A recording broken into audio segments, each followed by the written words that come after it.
So I have heard the Ewoks being described as like the first trilogy's version of Jar Jar Binks, which, Jar Jar Binks was like the sort of weird, ridiculous comedic relief that would appeal to children to get kids involved in what's otherwise a rather adult, movie series.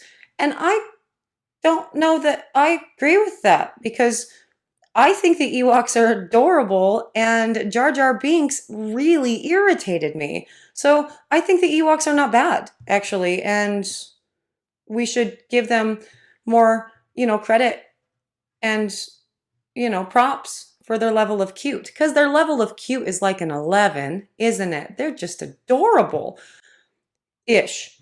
Kind of look like the Maogwai. And so you wonder if they get wet, what happens to them. Makes them less cute when you start thinking about them in those terms because gremlins were terrifying. And also, why was I allowed to watch that when I was like 5? I don't understand that, Mom. That was not a kid's movie. I'm talking about Gremlins at this point, not Star Wars, although the aforementioned not kids movie. Whatever, we are making Ewok soaps today, and I will tell you more about them in just a minute. But before I do, hello, I am Mrs. Soap and Clay. Let's make stuff.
How's it going, Sudsers? Welcome back to the channel. You are at Soap and Clay, where we make all the soapy things, and you are here for day 100 of 365 days of soap. Hey, that's cool. And today, we are actually finishing up the soaps for the Star Wars line with some awesome felting soap Ewoks, which is cool. The Soap Apprentice has not done felted soaps in a very long time, so, it was time. And how better to actually make a cute Ewok than, felting it. And that's, awesome for sure. And this is probably the last felted soap you're going to see for quite a while. And that is completely fine with me because weirdly, they don't tend to sell very well. And I don't get it because it's like, that's a washcloth and a soap all in one. That's amazing. Now, felted soaps, sometimes I talk about them and like the actual process, but usually mostly I'm oohing and ahhing over the cool things that, because it's very cathartic just watching her stab things over and over again. You know what I mean? That was not... Anyway, so with felted soaps, I have talked about it on the channel a couple times before as to whether or not it's vegan, and a lot of vegans have weighed in on both sides of yes, it's vegan because the sheep actually need to lose this wool or they can get sick and die and all the things. And other vegans will say, no, because it's still coming from an animal, so it doesn't matter that you're helping the animal. And either way, I don't have an opinion on it either way. Just know that there is some controversy around felted soap because you're using felting wool. And so if you want to go like fully vegan line, like for my wholesale clients that do 100% vegan and natural and all of the things, I would never give them a felted soap. In fact, a lot of them have asked, and I'm like, well, here's the thing about vegan or not vegan. And then I'm like, oh, no, never mind. Don't want to put that in my brand. So there's that. the felting of the soaps and everything is a very fun process, and it's actually very, very easy. Like the whole process with, getting the main base on it is, getting the soap wet in hot water, wrapping the felting first, getting it wet in hot water, scrubbing it into the fibers really well so it adheres well, and then putting in the cold to shrink everything up. And then you have a nice base, and then it's just kind of like any needle will do to start just stabbing in your designs on the top. So there's actually not a lot to it. It's not very complicated, but it is very enjoyable and a lot of fun. And this is one of the times where you can really flex your artistic muscle, should you have one of those guys, on your soaps. So let's go watch a very short video, because the soap apprentice is so good at this point that she can bust them out in no time at all. Now. So I guess I sort of need to modify my original statement and sort of take it further down the whole Mogwai Gremlins path. Because yeah, Ewoks were super cute, right? They looked like teddy bears. Like, although maybe, I wonder if my brother actually thinks that they're cute, because they also look like that teddy bear. Remember that teddy bear that read books to you? Like it was I think you put like a tape in his belly or something. I don't really, what's his name? Not Paddington. Like Teddy Ruxpin? They kind of look like Teddy Ruxpin. And I think that bear actually really freaked my brother out. But Ewoks, cute, but also they like tried to eat Han Solo and Luke Skywalker, right? That happened. Like C-3PO was their god or something, and they were performing some sort of like ritual sacrifice. But then they took Leia and they didn't try to kill her. They gave her a dress or something, which was also weird. That's what they did, right? They tried to eat them. So that's kind of dark. So they're cute, but they like the taste of human flesh. I mean, to that, there are a lot of also cute things in the world that also like actual animals that exist in our world, in our universe, in the real world. Cute, but also like the taste of human flesh. Like most animals, probably, I assume. A bear will eat you, like a real bear.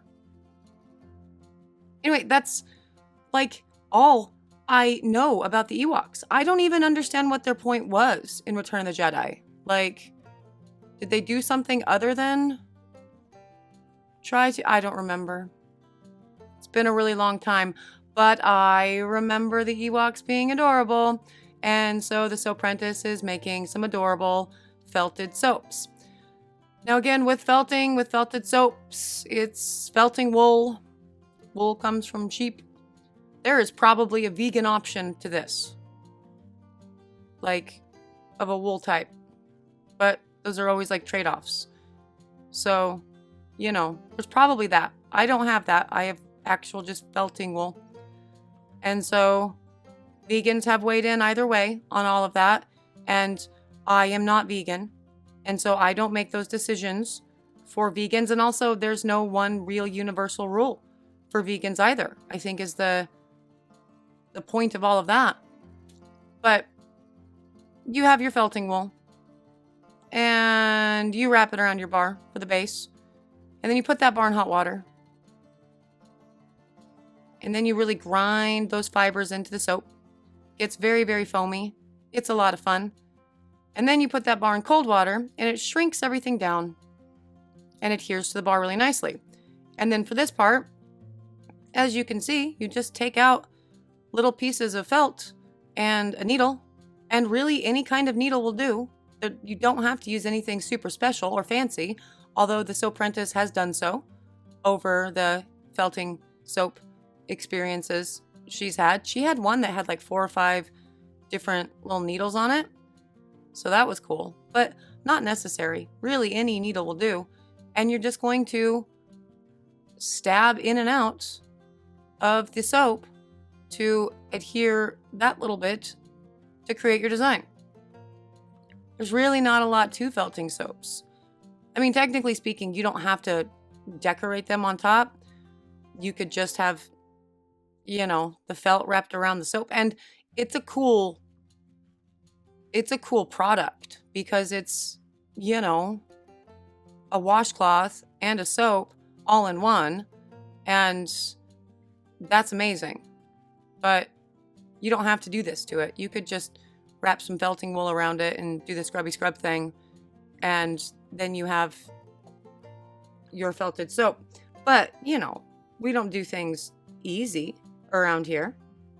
We just do things, we like to make things complicated and cute because that's fun. And sorry, I just got a really weird message from someone that was like, hello, is this your YouTube channel? And then with a link. And then I am in love. Don't click those links. Don't ever click those links. And also, if you're the one, like if you send me things like that, just know that I'm never gonna click your link because that's how things get hacked or phished or something. I don't know. I don't quite understand the rationale behind that. Just every time I would send Mr. Webman a screen cap or something, his very first thing was always don't click the link. Like, okay. So I don't click links. And that was why I got distracted. Just barely. Sorry. But yeah, felted soaps, we don't do them easy. We do them complicated and cute. And so this one is no exception. This is actually one of the ones that the Soapprentice drew out for her Star Wars designs. And I didn't get that she was drawing out a felted soap. And so I'm looking at her designs and I just write next to this one, how? Question mark, explanation, question mark, explanation.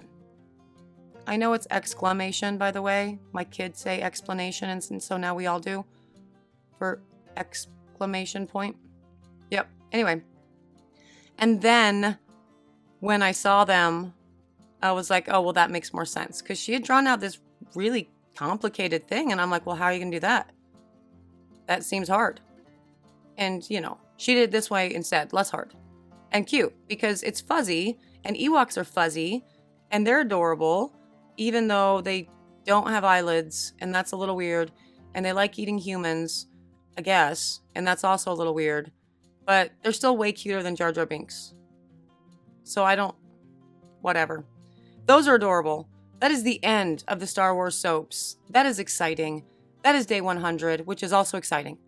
And there they are, the Ewok soaps, felted soaps, all of the awesome. We're actually a batch of soaps for the Evermore bar, the Taylor Swift bar. They ended up not liking, and I wanted to, you know, do another batch. And so for that reason, there's no Just Scent. I don't remember what I put in the Evermore bar, but it wasn't from them for sure. So, you know, that was not a Just Scent review. That was a Just Felted Soaps is Awesome review, really. So cool. Now, because this is the last soap, that means you have 1 day left before you can get any and all of the Star Wars soaps and bath bombs. We're doing bath bombs tomorrow. You knew we were gonna. You can get all those tomorrow for sure. There will be a coupon code associated with it. Go wild, have fun. We definitely had fun throughout this project. I've been loving talking about Star Wars, and the designs that the Soapprentice did were great, and she executed them well. So that's awesome. If you are interested in social media, I haven't been saying the things. I haven't been saying like click and subscribe and do whatever. You know, do what you want, seriously. But if you want to subscribe, that would be awesome. I don't know if you saw me cry on day whatever, 70 something when I hit 10,000 subs. I cried. It was cool. So if you want to do that, cool. If not, thanks for being here anyway. For my sudsers, an extra big thank you to you because you're amazing and you did that 10K thing, and you know, now we're clipping along to other things and it's fun. And I appreciate you guys having been here for any part of the soapy journey. Thank you. I'm out of here for today, but I will see you guys all again tomorrow for another round of soapy fun. Bye.